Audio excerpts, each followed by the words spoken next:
Solo piloted capitals break Star Citizen. Since the announcement of engineering re-entering the tech preview, there's been a lot of talk about keeping capital ships soloable. The argument goes that players should be free to operate what they've earned, even alone. But here's a hard truth. The only reason capitals can be flown solo right now is because key systems like engineering, resource management, and fires aren't fully implemented yet. That's not freedom, that's a placeholder, and if CIG doesn't fix it, the verse will drown in solo piloted capitals, something that helps no one. Capitals shouldn't be rare, but they should be crew operated.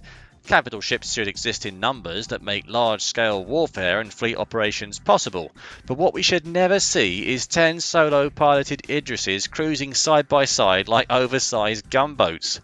An Idris QTing into a fight should mean something more than just being an annoyance of somebody flying their big daily runner. It should take a team to run one effectively. 10 crew members keeping systems stable, manning turrets, fighting fires, routing power, etc., creating gameplay that makes a capital ship feel alive. CIG enforcing crew mechanics doesn't kill accessibility, it preserves the fantasy of operating a capital ship, not just flying one. Crew-based systems are the cure for capital spam. Without engineering, power management, and repair loops, capitals are cheap in gameplay terms. They're just heavier fighters with big guns without the costs or coordination to match. That's how you end up with capital blobs of orgs or solo players spawning dozens of massive ships, tanking server performance, and trivializing combat.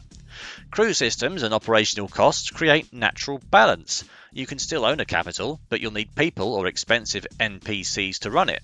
You can still deploy it, but not without preparation and support. You can still win, but not through sheer numbers or credit inflation. It's not about restricting players, it's about keeping the verse playable, believable, and stable.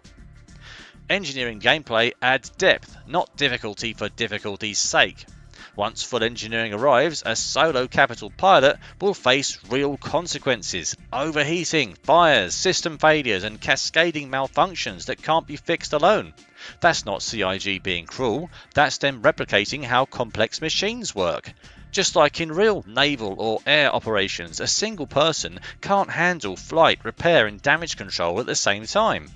You can still fly your capital solo, but surviving an engagement without a crew will be near impossible.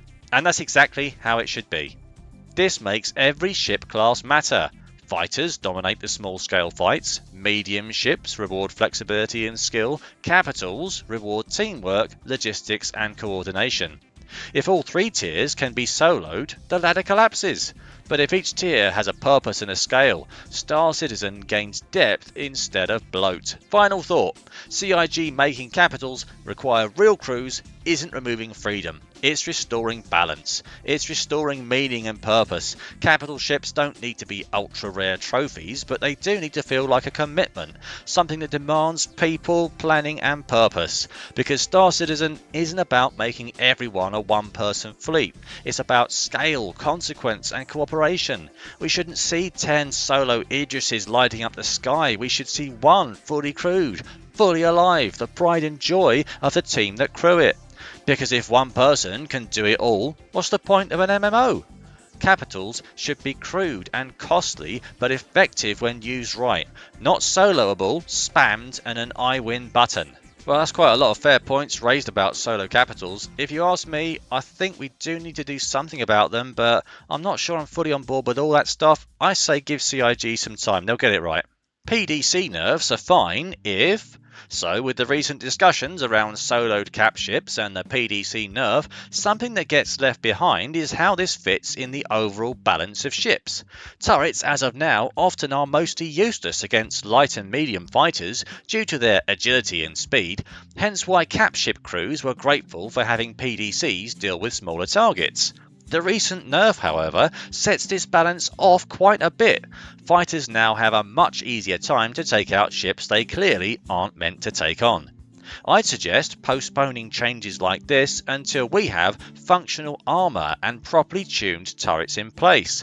That way we can better balance the capabilities of light and medium fighters, which currently serve as a jack of all trades in combat, and completely remove the purpose of ships like bombers and heavy fighters from the equation. Fair play, think that's a pretty good point. Yeah, we need to see heavy fighters and bombers come into their own a bit more. Engineering, yes. Random failures, no. There is nothing more annoying in a game than the game deciding to roll a dice and penalise you for no in-game reason. By all means, increase my odds of engine deterioration if I go everywhere with afterburners on. By all means, require me to monitor how my components are doing roughly every 50 hours of game time, more often if I've been rough with the ship or engaged in combat, and do some preventative maintenance. However, if I look after my components and keep them serviced, then RNG just decides to make one blow up anyway, then I'll be quite upset. This is especially annoying when you are on a multiplayer org mission that you have been looking forward to all week, then have to drop out and miss it because of a pointless fake failure. Yeah, as long as I don't go too crazy in this area, we should be good. That's today's community takes. If you like this video and you're interested in the game, please consider using my referral code, which you can see on the screen right now. If you use that when signing up for a new Star Citizen account, you're going to get a bonus of 50,000 credits. Thanks for watching, guys.